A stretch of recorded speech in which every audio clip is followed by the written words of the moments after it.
Wow. What's happening, everybody? Yes, sir. It's your boy. We back. Yes, yes, yes.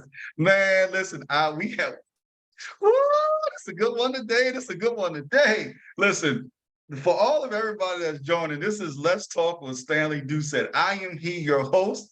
I have one of my favorites on the line with me today, one of the most powerful men that I know. Before we get into that and who that is and all of those wonderful things, I just want to say welcome to everybody that's dialing in from around the world. Thank you, thank you, thank you. We are here on this Monday having an amazing time. It Yeah, it's a lot going on. And this particular show is going to blow you away. And listen, we're going to get into some real good. For all of the ladies that are out there that's just listening, pay attention to this one. It's going to help. For all of the men that's listening in, pay attention. This one is going to help as well. I am absolutely joyous to have my friend on the line with me. But listen, before I get into introducing him, and all of those great things. Listen, let's do these commercial updates. So go to all of our social media platforms, LinkedIn, Twitter, Instagram, Facebook. Go to Let's Talk with Stanley Doucette. Join, like, subscribe, share, all of those wonderful things. I truly appreciate you guys from that standpoint. Also, in addition, don't forget our YouTube channel. You can see us interact with each other. Our facial, I look, our face be off the chain, but our faces, how we look, how crazy we are. We do some crazy things when you see us live and in person. I'm telling you, it is absolutely off the chain. So go to Let's Talk with Stanley Doucette on YouTube and go to our YouTube channel, like, subscribe, share, join, hit the what do you call that? The notification button, all of those great things, and then make sure that you share with your family and loved ones. Now, when you go to Let's Talk, that's L-E-T apostrophe S, not L-E-S-S. It's L-E-T apostrophe S. Let's Talk with Stanley Doucette. That's some of my Southern colloquialism. You know, some words just don't come out right. It's all right. It just sometimes, yeah. But listen, now let's get into this thing, right? Whew. So first of all, let me introduce y'all to my guest. This is my friend. This is my brother. This is my big brother. He's an attorney. He's a well thought out. He's a thought leader. He's a provoker. He's a provocative. What do you call it? Provocativity or whatever the word is. A provocateur. Yeah, all of that stuff. He'll make you think. He brings up some powerful thoughts and decisions. But most importantly, even though we're playing, listen, he is one of the most powerful men that I know. He's well thought out. He's well seasoned. He's well educated. He's a traveler. He's done some things. On top of all that, not just that he's my frat brother, he's a friend. That's a difference. You know, I ain't gonna get into that. There's a difference between frat brothers and friend. He is absolutely a friend. We've had some deep conversations, and we also are part of a group of all men that is cutting edge, is absolutely cutting edge, and we do some incredible things. So hence when we got to our podcast today, I was like, man, we got to hop on a podcast and let's do it. So we haven't taken any notes. We haven't talked in detail about what we're going to do. We just going to talk today. So you guys have an opportunity to be inside on some of our conversations. So y'all do me a favor and help bring back to Let's Talk with Stanley Doucette, my brother, my friend, none other than attorney Wesley Person. What's good, brother? How you doing? Uh, Everything's wonderful, Brother Doucette. I'm happy to be here on your podcast, happy to be a part of what you're trying to do. And, just the energy level. I'm like, man, I got to step it up because Stanley is like ready to go. So I'm going to accept the challenge, make sure that I match your energy level. And I'm excited to have this conversation because I think it's a conversation that needs to happen in more places and more spaces, especially as it concerns, men from our community, African American men. This is something that I think is starting to get discussed more, but it needs to be, a lot more conversation surrounding this. I absolutely agree with that. So family, I know you guys are wondering what we're going to be talking about. This is deep. So hold on to your hat. Listen, if you're driving down the street and you need to pull over, because this one is deep. But it's acknowledging trauma acknowledging trauma, especially for us in the Black male community, acknowledging trauma. So we have been having some incredible conversations in our male group about different things and just bringing up certain things from relationships to friendships to business to careers and all of those other things. But one of the things we talk about is just the trauma in the Black male community. Now, I'm not trying to exclude Italians or Asians or white Americans or none of that. But I'm specifically today, we just specifically want to talk about the trauma in the Black male community. Attorney person, what? I don't want to call you attorney. You my boy. Call me Wes. Yeah, just call me Wesley or Wes or Yeah. whatever. I'm trying to be all professional, Nah, but man, this cookout talk, man. We doing cookout. You know what I'm saying? yeah. We amongst family, so we're gonna keep it a buck, as the young people say. We're gonna keep it a All buck. right, let's keep it a buck then. Wes, man, what do you see is really going on with this whole trauma in the Black community, in the Black male community especially? Well, I mean, trauma is, basically an event. It's some event that occurred in your life. Either, they describe it as a traumatic event, meaning some violence or something shocking that occurs that affects you. And, in the African American community, the Black community, especially, African American males, we see trauma very early. I mean, trauma could be separation. If a parent is no longer in your life or hasn't been a part of your life. Trauma could be, you're not able to make that connection with certain family members and caregivers. And a lot of African American men, especially in certain economic classes, experience trauma very early because a lot of them have an absentee parent, either absentee father or absentee mother. They're placed in a home with grandparents or relatives. So they experience trauma very early in that separation. They are separated from that caregiver and they're put in a whole different new environment and they have to adjust. So that bond that naturally occurs is then broken. And that is a form of trauma that can, have ripple effects throughout that person's life. So trauma is an event or a series of events that can impact the person in a way that makes it difficult for them to form relationships and attachments. That's deep. So let's first talk about the initial. When you talk about attachment, so most times we are attached to our parents, our mother and our father. But now let's be honest. Sometimes in the Black community, not saying everybody's like this, but sometimes we are missing a parent, whether it's the mother or whether it's the father. So that begins to start that initial trauma. What do you have to say from that standpoint? Well, I mean, if you look at a lot of psychological data that talks about, and experiments talk about how children, how you can tell children that may have some attachment disorder. A lot of times in the Black community, and especially with Black men, you could see it in the way their ability to be able to trust or to be able to form relationships, that they never really develop that sense of connection. So they're always sort of mistrusting it. They always feel like they have to protect themselves or protect their feelings because they don't know if that person is going to remain in their lives. They have to create this sense of independence. Now, couple that with how we sort of raise men in the sense of you can't really show your emotions, you can't show your feelings. So you have a group of men that feel like, man, like I don't really have nobody I can trust. I don't have nobody I can really hold on to. These relationships are kind of precarious, but they can't express that because if they express that, if they say something about that, then they're looked at as being kind of weak.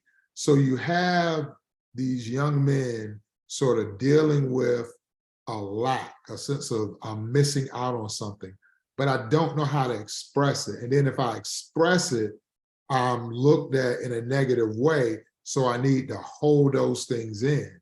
So that trauma that they experience, they never really get to express it, deal with it, and heal from it. And that's just the first layer. And then we have other layers of traumatic events that happen that sort of either reinforce that feeling or, sort of creates a whole different level of trauma that then they have to deal with, So, we don't sort of deal with it in our community in a way that can help people heal or get beyond it or to deal with it. Because I don't know if you ever get over it, but you do learn to heal and deal with it, and you learn to account for it and adjust for it and be aware of it in relationships, and you're able to sort of negotiate them better. Yeah, let me ask this question, because now we're getting into, we talk about acknowledging it. So we can acknowledge, but I think sometimes we don't even know that we have trauma, Yeah. right? So first of all, how can we collectively, as from the family that's out there, acknowledge or even recognize that we have trauma? Well, what are some of the things that you see come through your courtroom, or the people that you defend, or just in life with our frat brothers? How do we even know that they have trauma? Well, I'm going to use me as an example and how I Okay. sort of came to the conclusion that, Wes, you're dealing with some trauma, some long-lasting trauma that you've never really faced head on. Okay.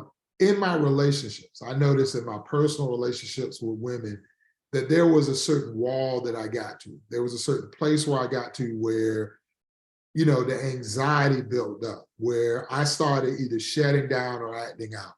And I never really understood that. I never really understood, like, why is it that I don't feel comfortable in these relationships? I mean, this person is a good person. They're not mistreating me. They're not doing anything. But I always have this sense of mistrust, this sense of anxiety.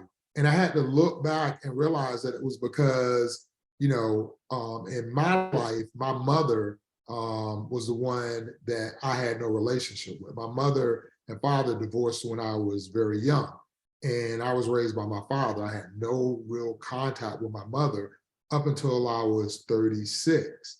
And I realized that created almost like a mistrust in relationships. Like, I always felt like, hey, at some point I'm going to do something, or you're going to realize that you don't want me and you're going to abandon me. So I need to always be on guard about that. I always need to be looking Yes. for that.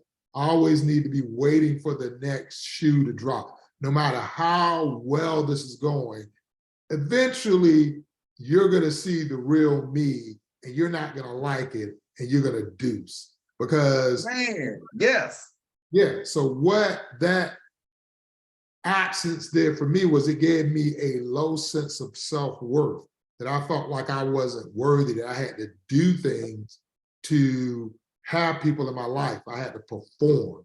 Brene Brown, who's a excellent, if you ever want to like get into some things, she wrote a bunch of books, but the ones that I've read is Daring Greatly and Gifts of Imperfection.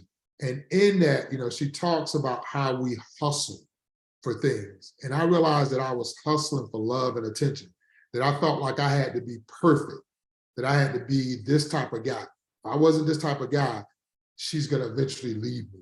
So if I made a mistake or I did something wrong, I instantly had anxiety, because I was like, uh-oh, is that the mistake that is going to trigger her walking out the door? Because I know she's only with me because I'm able to perform at this level. Well, And hold on. Well, let's unpack some of this. yeah, We got to unpack I some know of it this, was a brother. We lot got to there. So unpack. let's unpack it. So let's first talk about, at the very beginning, you talking about basically waiting for the shoe to drop, Yeah, right? yeah, Like, okay, we in this relationship, but I never really felt comfortable nope, because, one, we're waiting for the shoe to drop, or she gonna find me out. Yeah. and then she's going to walk out the door. Where do you think that came from? Because I've dealt with that too. So where do you think that came from? Well, I know in my case, it came from a low sense of self-worth Yes, because I didn't, in an African American community, let's be honest, mother's love is guaranteed. I mean, we could bank on that. In the Black community, we got our mamas. That's how we go. So for me growing up and not having that mother, when people say, hey, where's your mom? And me having to say, I don't know, it made me feel like something to somehow you. I'm unworthy. Somehow something's wrong with me. Because everybody else, daddies leave, granddaddies, all sorts of men leave, but women stick and stay, throughout everything. And my mother wasn't there. So I felt like there had to be something inherently wrong with me. There's a So, problem with me. So, and this is another Brene Brown saying, if you sort of have this idea that you're unworthy, life or the world will continue to show you that. So the fact that I felt like I was unworthy, that's what I got back. I got that back because I went into it with this low self-esteem, like I'm not worthy. And then I saw the evidence of it from how people treated me. And the reason they treated me that way is because I came in with that sense of I'm not worth much. So you can pretty much do anything to me or say anything to me, and I'm probably going to agree with you. So right. that was the introduction to like all of my relationships. Like I felt like I had to do something in order for you to want to be with me. I had to be someone, I had to give something, I had to be this perfect thing in order for you to look past the fact that I'm unworthy. Not So only unworthy, but I saw, you saying that, but also acceptance, right? yeah, Because if the mother is not there, right. now whether she's in the home and absent or just physically not there, if the mother is not there, now you're searching for acceptance. See, for Right. me, on my end, Wes, if we're gonna be transparent like this, let's open the doors of the as I say, let's open the doors of the church. Yeah, my brother. Right. So now I'm walking around, I'm looking for acceptance in every relationship that I do, Yep. right? So I read this quote I saw, I don't know, it was Instagram, Facebook, one of them. It says, don't make a mistake being so understanding that you overlook the fact you're disrespected. Yep.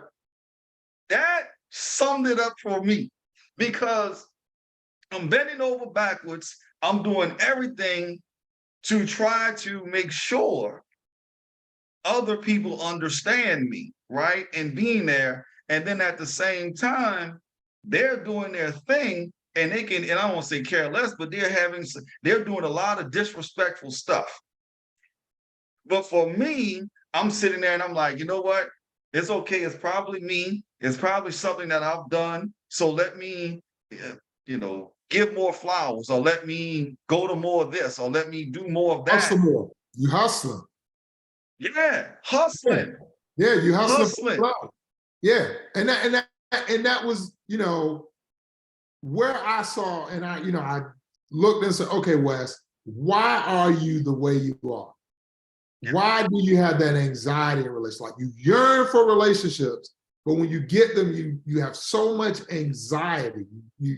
You're worried about this, you're worried about that. You never really truly get to enjoy the relationship because you're looking at how long this is going to last, what's going to happen to break us up. You're anticipating that you never When really, are they leaving? yeah. And so you're steady hustling to keep a person there.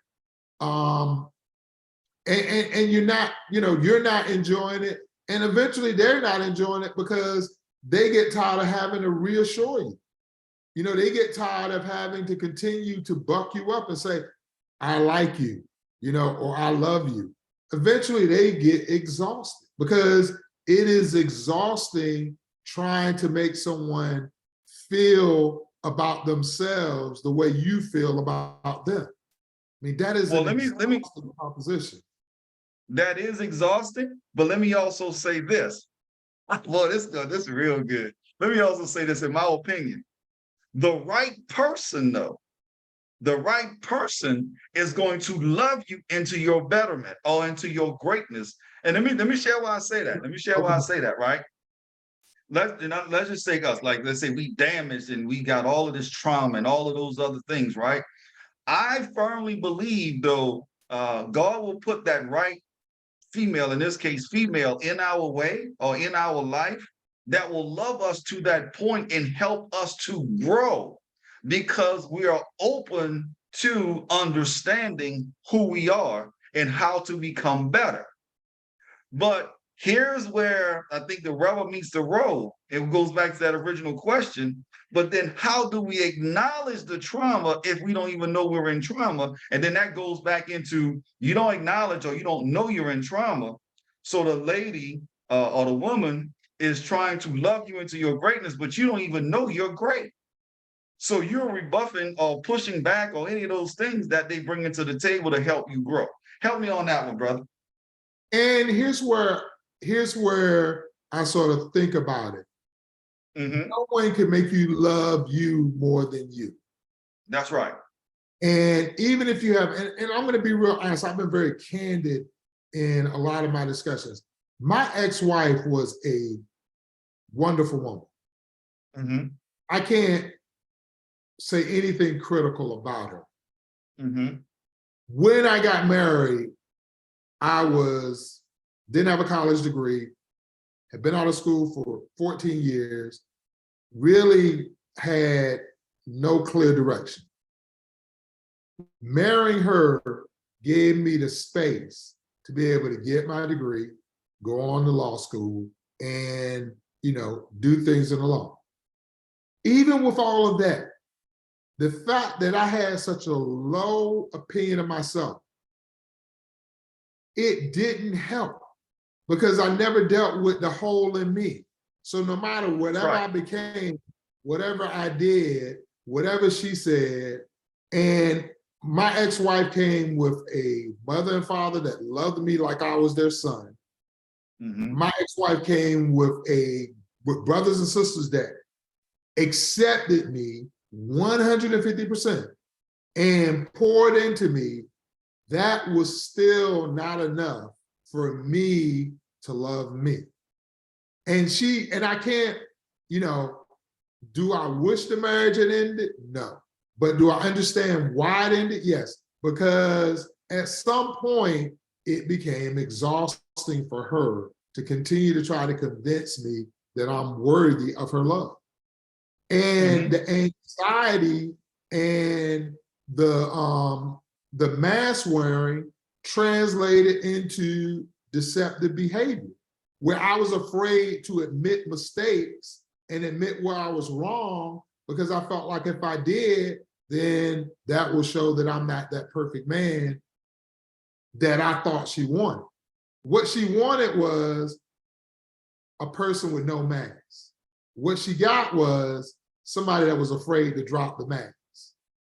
And that's what, and quite honestly, did I learn that lesson after my divorce? No, I didn't. Mhm. I kind of did the whole, well, I don't know what she wanted. She wanted something other than me. And, I did this and this. I tried to think of all the things to make it her fault because I was hurt. I was hurt because yet another person left me. Yet another person. Yet another person Right. left. But let me And share. Oh, I'm sorry. Go no, ahead, I'm brother. interrupting you. Go ahead. When in that statement, right? When you're saying like what you've done, which is great. My question would be: were you willing to do the work at that time? I wasn't because I was still very much in denial. I was Okay. still very much in the whole thing like, I'm a good man. Defensive. I'm Yes. being defensive. I'm a good man. I come home every day, I share the chores, I do this, I do that. I'm thinking of every reason why this woman should have been grateful to have me as a husband. Not understanding that my trauma, my sense of abandonment, my low sense of self-worth was covering up all of those maybe worthy things. Because I wasn't doing those things because I was walking in my purpose. I was doing those things to keep trying to hustle for her love, something that she gave me, you know, just gave. But I kept trying to hustle and not be real, not be authentic, but kept trying to be some version of some man that I thought she wanted. I never really gave her me. And I was frustrated because I was like, here I've, gone and created this elaborate man that you should be in love with, and you're rejecting. And yet again, I went back to the abandonment, like, I'm not worthy. Yes, absolutely. Yeah, and then I looked at, here's where I, in my mindset, I'm looking at all these guys that cheat on their wives, beat their wives, do all these things, and those women are sticking by him, doing a whole Jennifer Holiday. And I'm telling you, I'm like, Right. yo, why they get this? And I'm not doing any of that, and my wife leaves me. Never understanding that, Wes, you're not being authentic. Those women are there for a certain trauma that they're dealing with. I'm not looking at that. I'm not saying that what they're doing is not healthy. I'm looking at, why can't I get that? Why am I not getting, because I'm thinking that's how love is. You stick by your person no matter what. And it was only until, and it wasn't, it took honestly, Fred, it took me a long time to get to that space where I had to look in the mirror and say, is not the women. Is not so hold on. modern version of womanism. Go ahead. Right, because we want to address the male. We're not talking about the women in this episode. So we want to talk, specifically about that. Now, to that question that I asked, how do we acknowledge or even recognize that there's trauma? Because hold on, because we can do and be that person, right? And in your case, like you're saying, your wife was, or your ex-wife was great and all of those other things, but you didn't acknowledge or you didn't know that there was trauma even there. So then I peel back that onion a little more and go back then, how do we even know all the questions to ask that we even have trauma, right? Because if we don't acknowledge it, then we can't fix it. Or if we don't know it's there, we can't fix it.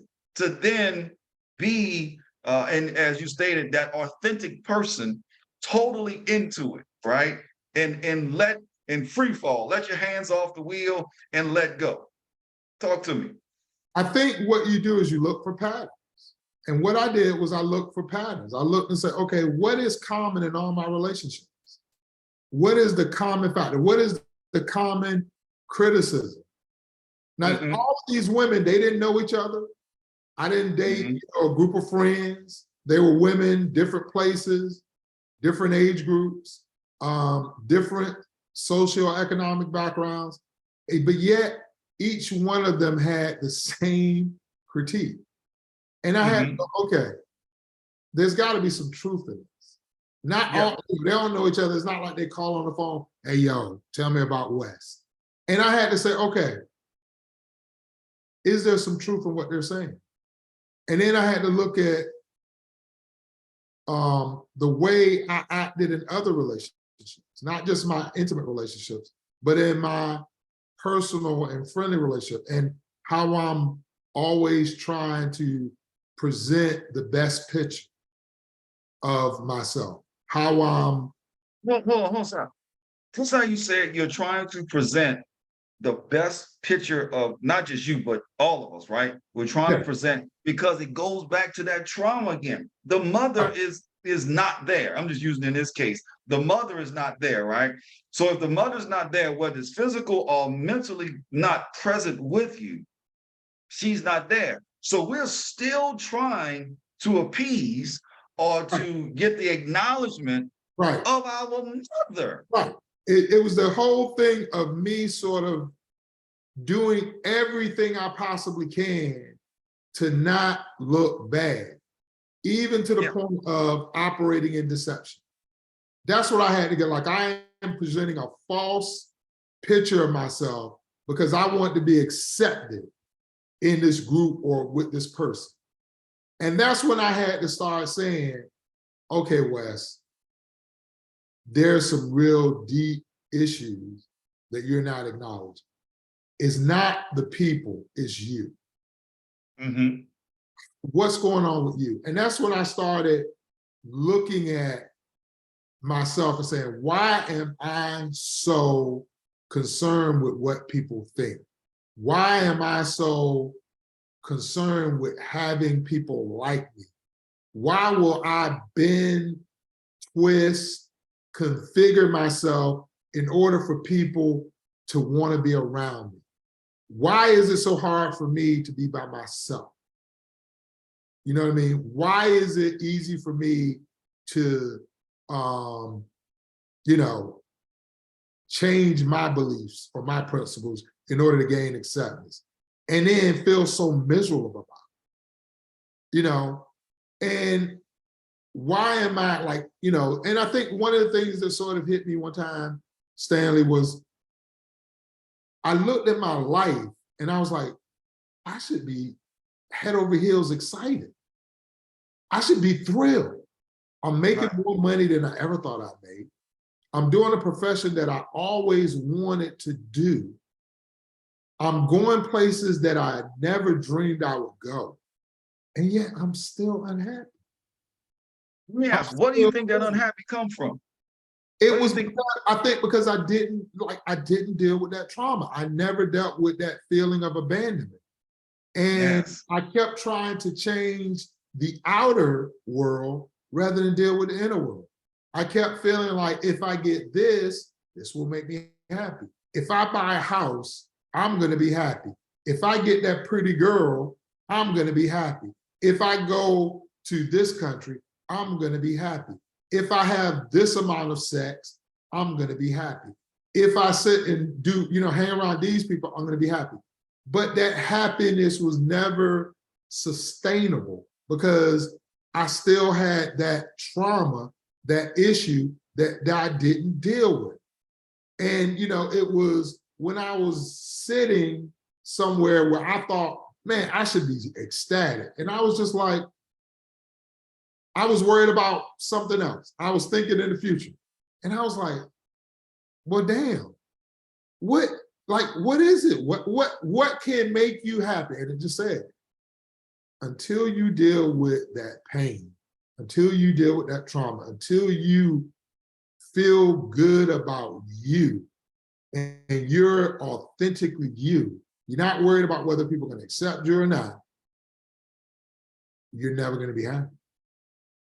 You're not. So when you dig into that, man, this is so good and so rich. I hope, listen, let's talk. I hope y'all taking notes and everything, because this one good. In that, right? So now, because we're talking about from the male perspective, I know a lot of females are like, yeah, that's like they ain't do nothing wrong. We gonna get to y'all one day. Trust me, we coming. I mean, you know, and I hear you, but I think Wait, I can't hear you, Wes. Your mic can went you, out. did my mic go out? Oh, there you go. Yeah, your mic Okay. had went out. I think here's the thing. This is what my challenge is. As men, we got to deal with us, and Absolutely. we got to. I realize the thing that your pain will attract certain people. That's right. Your pain, and that's what I didn't realize. I sought after women that may have not been available for me because I kept trying to recreate that relationship with my mother, win her over. I kept trying to win her over. So I would seek women that had that characteristic of my mother, trying to win them over.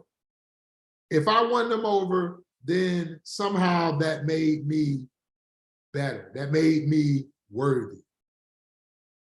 So, and there's a thing called fitting in and belonging. I didn't Right. go where I belong.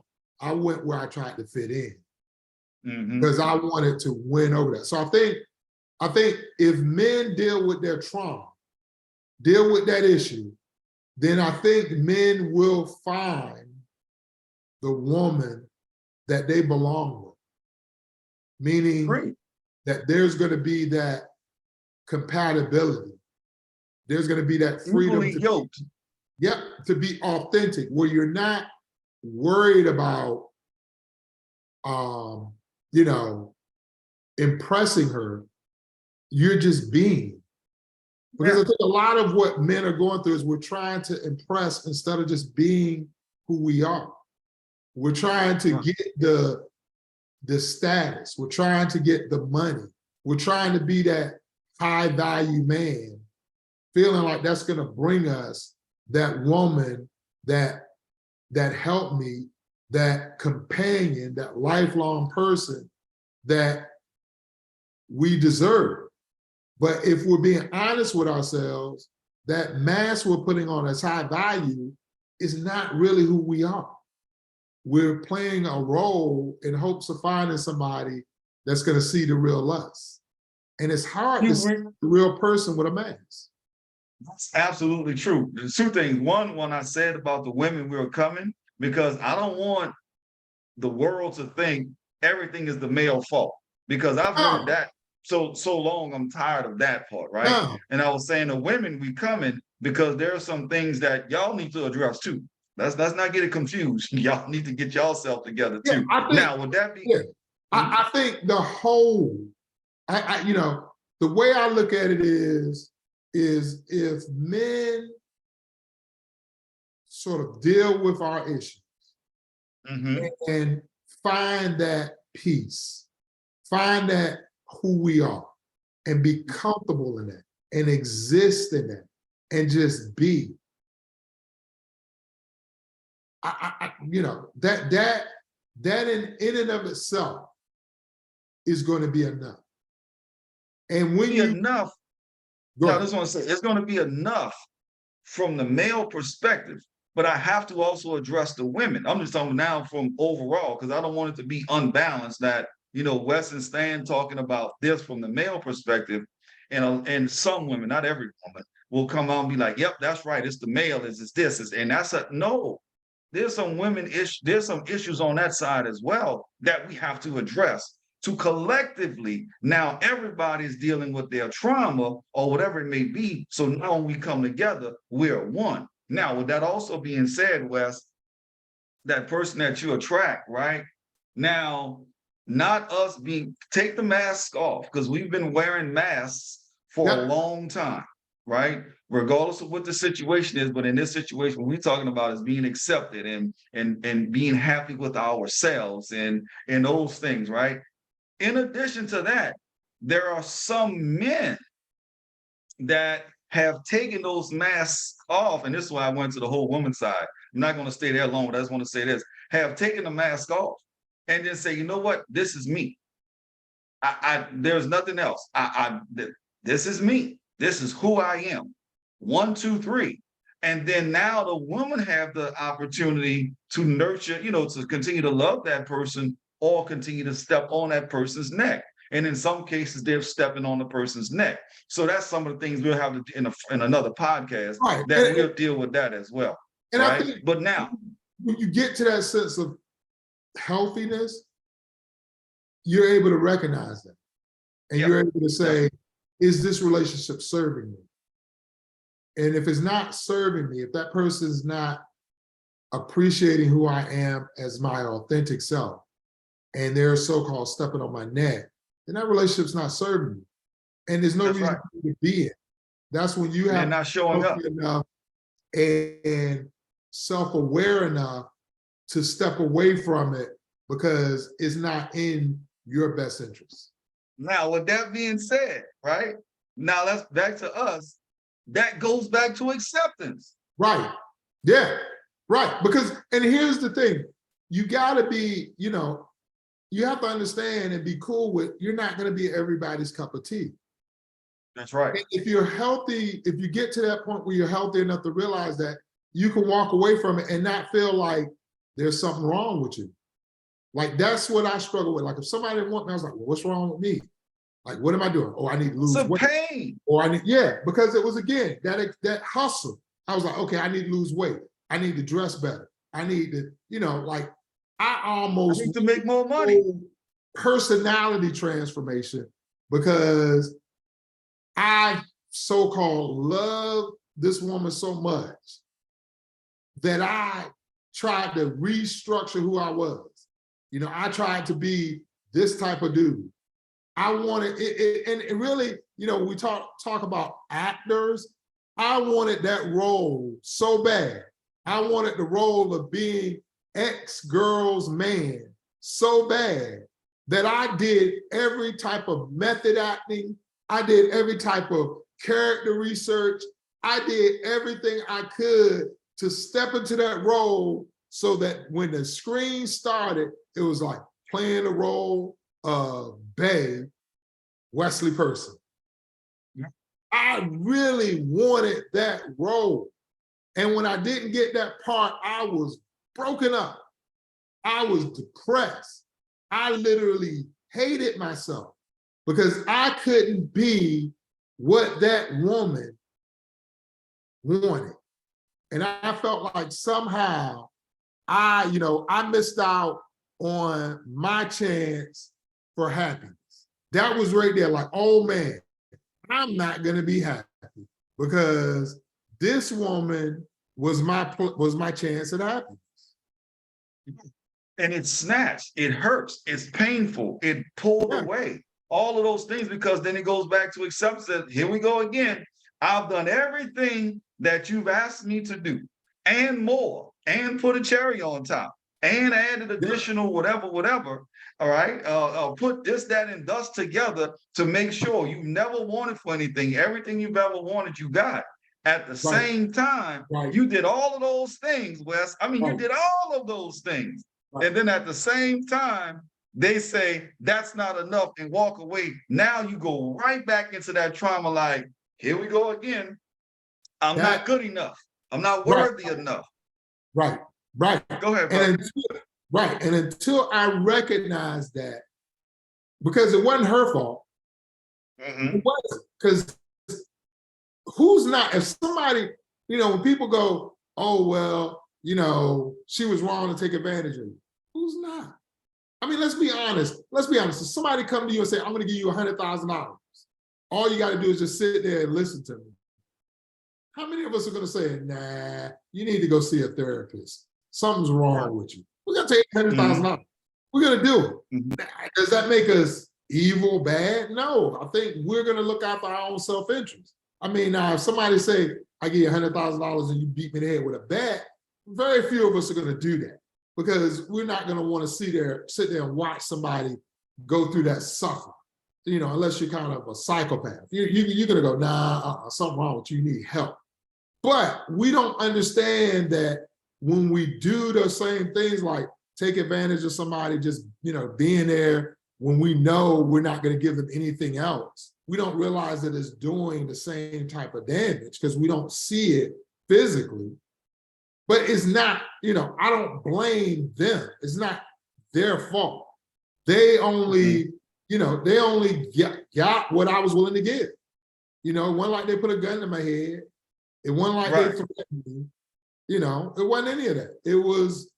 I was this needy person just saying, hey, look, just be with me and I will give you these things. Be with me and I will be this person. Be with me and I will do it. At the same time, I'm doing that, trying to keep them with me, but at the same time, I'm worried about them leaving. And I'm looking for signs.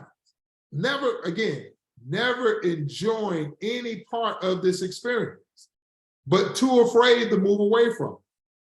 Because I'm stuck in this whole sense of, I want to be accepted. I want someone to love me. I want someone to be there for me. I want to be somebody's bae.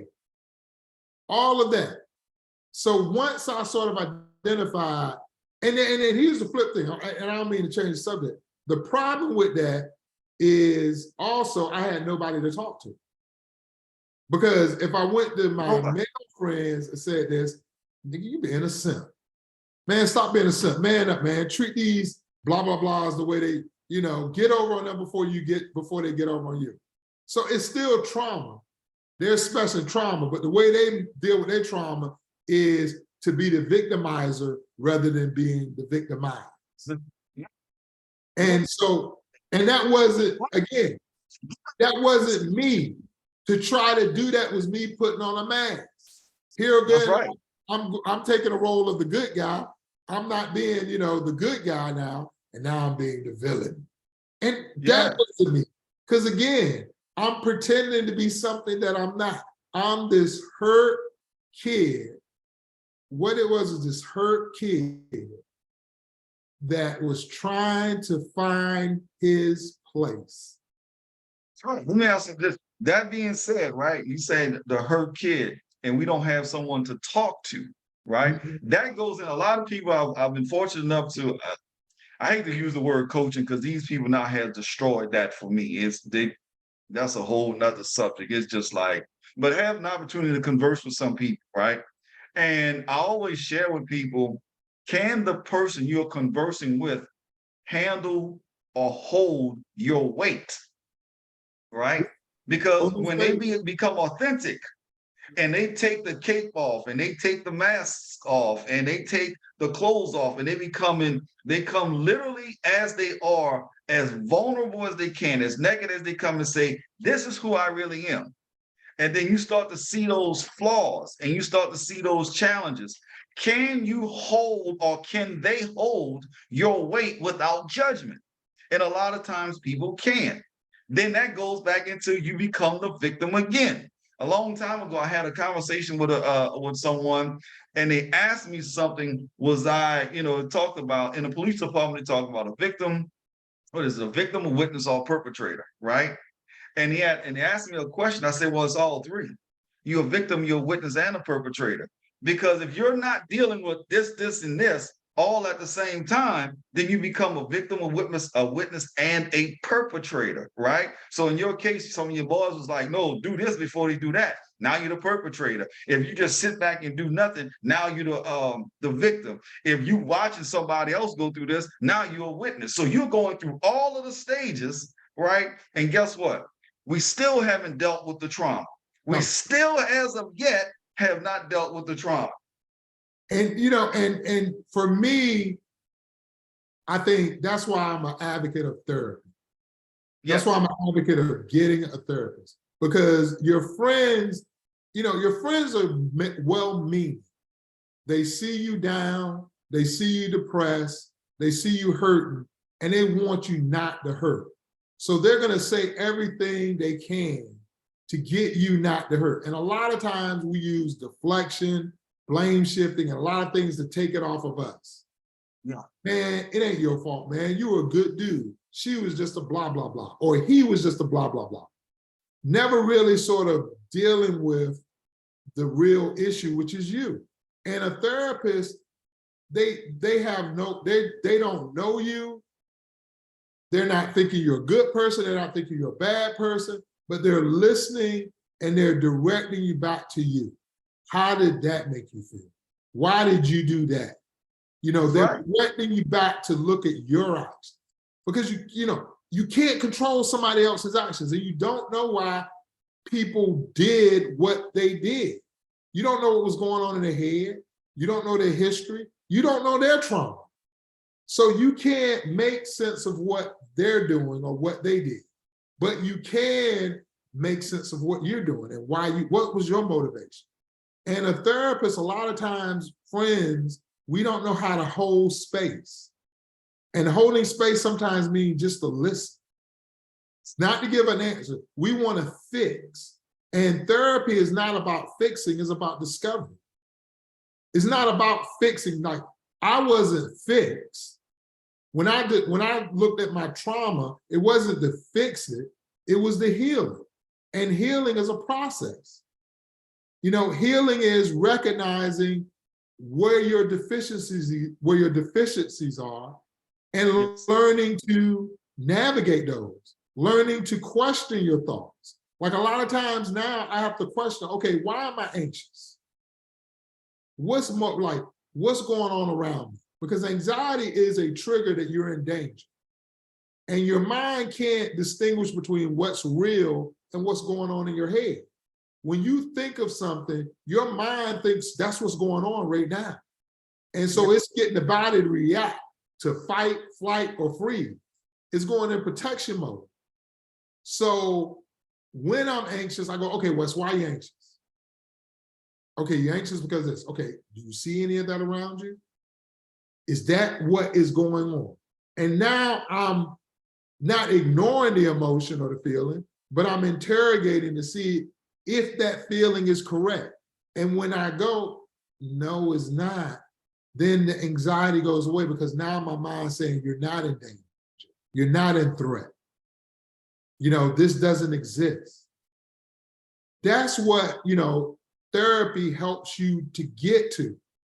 It helps you to get to, why am I, you know, when you want to cheat, why do I want to cheat? What's going on? What is going on in my head that's making me feel this is a better place for me? What is it that I'm trying to get? What comfort am I trying to get out of this? Let's uncover that for a second before we get out of it. Let's think about this, right? So if we're talking about that, and then we're gonna get out of here, right? Why did we cheat, or why did this one cheat? I don't want to go too deep into this. I can't, because we'll be here for another 3 hours. We will be, yeah. Right. So when you talk about that why I cheat, a lot of times, again, it goes back to the trauma, right? Right. It goes. Yes. I'm only talking about from a male, and not getting into all of what all of the issues could be, and I'm not Right, doing right, all right. that. But it goes back to the trauma again, because you want acceptance. You Right. want to be held on to, and you going into that trauma. You So, want, you know, talk to me. you want that comfort. It's like, you know, when we look at that, and they call it the hedonic treadmill. And it's this idea that I can get something externally that will help deal with what's going on with me internally. That Right. if I get this, like I'm unhappy in my marriage, we don't examine why we're unhappy. We just know we're unhappy. So we sort of look at, okay, if this woman, if I can, you know, have this woman, then that'll make me happy. That'll make me power through this. I'll have a better life. But we never examine why what is it that is lacking that this is supposed to cover up, you know? And so we continue to replace and put in and get, and we never reach that point of happiness because we never deal with what's internal. We never Right, deal because with what is motivated. Why do I have, you know, I say to people, look at where you're at, especially with certain, with people we deal with, you know, in our fraternity. We got brothers that have come out of abject poverty, you know, didn't have running water, right. didn't have, you know, the clothes weren't the best, all that. And now they're living in multi-million-dollar homes. They're driving $100,000 cars. They have status and position, but yet they're not happy. They still feel threatened. They still feel under the gun. All of that. And it's because they never really deal with that trauma. They've gotten a lot of stuff, they got a lot of toys, but those toys, they only satisfy for a moment. After a while, they become accustomed to it, and it's no big whoop. It becomes no big deal. Like, you know, like you will see it, and we'll be like, "Oh man, you got a Ferrari," and they're just like, "Yeah, whatever." Because to them, it's no longer anything. It's just a car. All the magic is worn off because it only made them happy for a brief period of time. They came back to that base level of happiness. And if you are, you know, and and here's the thing about the hedonic treadmill, it works both ways. If something negative happens, after a while, you adjust to it and you go back to your base level of happiness. That's why if you are a happy, you know, delightful person after something, you know, something traumatic happens, it may affect that trauma for, it may affect that happiness for a while, but eventually that person goes back to being that person. That's why we see people who have leg amputated or have had horrific things like their whole family got wiped off. And yet you see that person year, 2 years later, and they're back to being that bubbly, happy person. You're like, how'd you do that? Because they had that. That's who they were. They went back to it. Whatever was internal came out. So it's the same thing with people who never dealt with that trauma, never dealt with that pain. You could give them $1 billion. You could give them Jeff Bezos wealth. And you see them 2 years later, and they're just like, yeah, whatever, man. And you're like, what? Because they never dealt with the internal. You go back to that base level. And that's what I had to understand. Until I dealt with, why am I unhappy? Why do I not feel like I belong anywhere? What is going on with me? And I dealt with that thing about being rejected, having low self-esteem, not feeling like I was worthy of love. Until I started doing that, then the mask came off. Then I was able to be transparent. Then I was able to be happy because I wasn't pretending to be someone else, always worried that I'm going to be found out. How people don't show up for you, all of those things fuel that fire, right? And continue to fuel that hurt. They're not showing up, they're not doing this, they're not doing that. Even when you're putting in the work, we still have to be careful because it can easily go back or have you have a setback because of something that happened, right? So as you're growing, Wes, and I'm going to give you this thing final up, but as you're growing, I will share with everybody that's doing the work now, that's putting in the work, acknowledging or at least searching for what's the trauma, why do I feel this way, whatever it may be, and you're putting in the work. Also, still be careful that everybody's also not still there to help you push forward. So you have to protect yourself in some ways to make sure before you decide to open up, before you decide to share, before you decide to get into this, before you decide to do that, make sure that that person is worthy to receive the blessing of you. You have to make sure of that, because if not, it can become a cycle, and then you go and revert right back to pain, trying to be accepted, and all those other things. Go ahead, brother. I think one of the things, and I agree, one of the things you have to do is you have to continue to do the work. And one of the things that, and we didn't get a chance to get down to this, but one of the things you have to do is live in the present. You can't live in the past or live in the future. You can't, whatever happened in the past is there, you can't change it. The future is yet to be determined. You have to live in the present. And you have to sort of look at, is this serving me?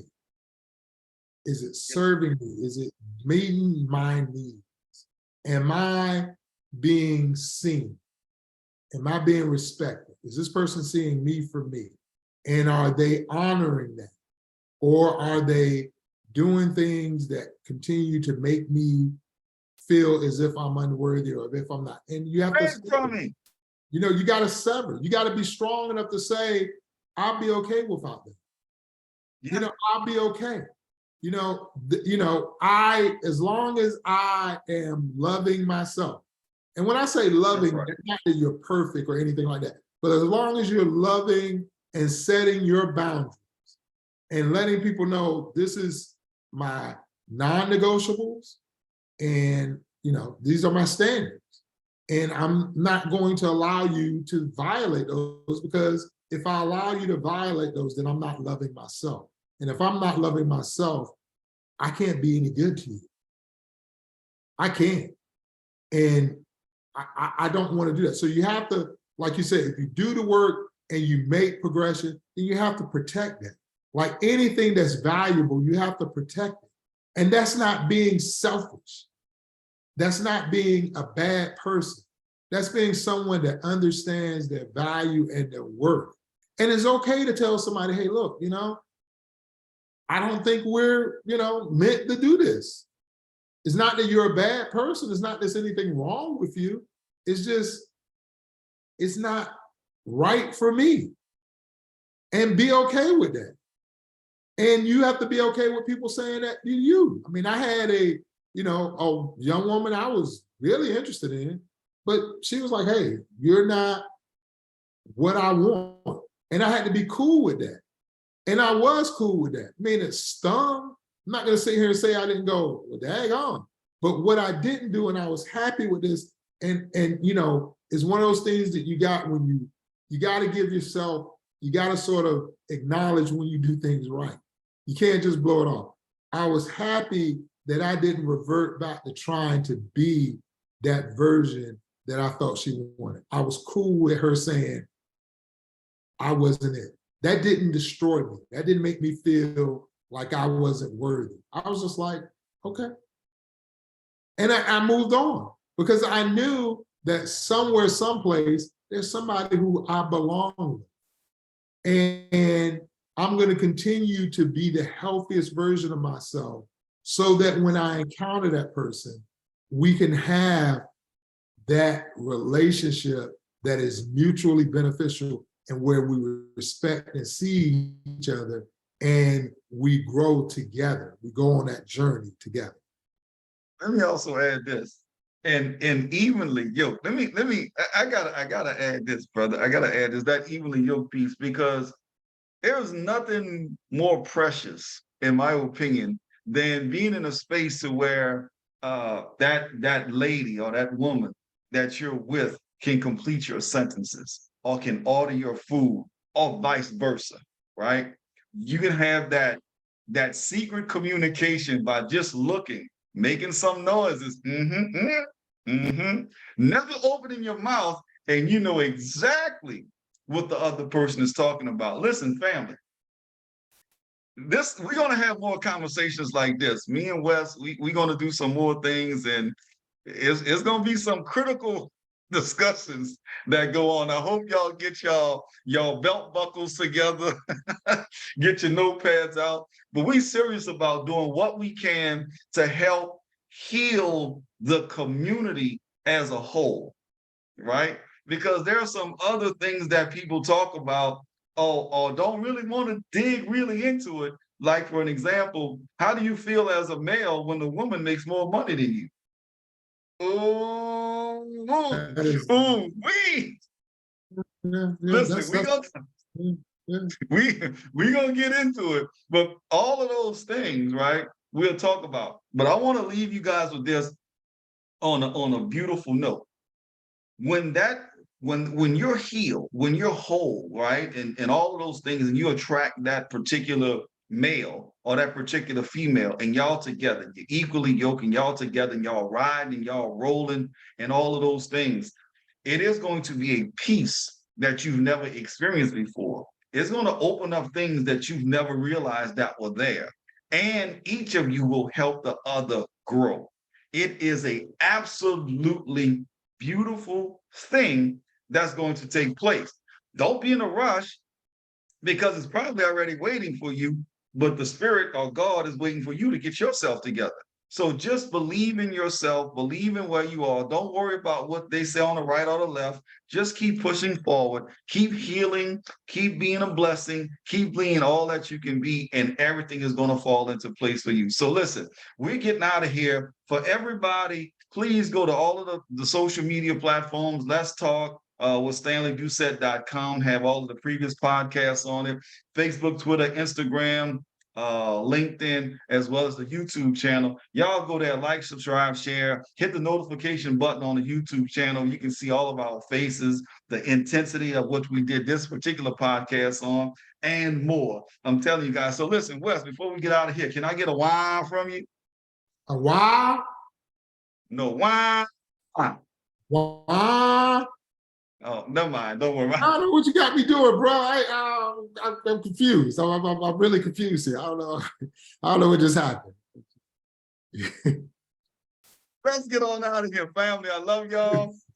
Peace and blessings. Thank you, brother. We're going to do this one again, and we're going to do this one again shortly. I appreciate you guys. With that being said, I love each and every one of you. God bless, and I will see you guys on the beaches of the world. You guys have a powerful evening or morning or afternoon. Good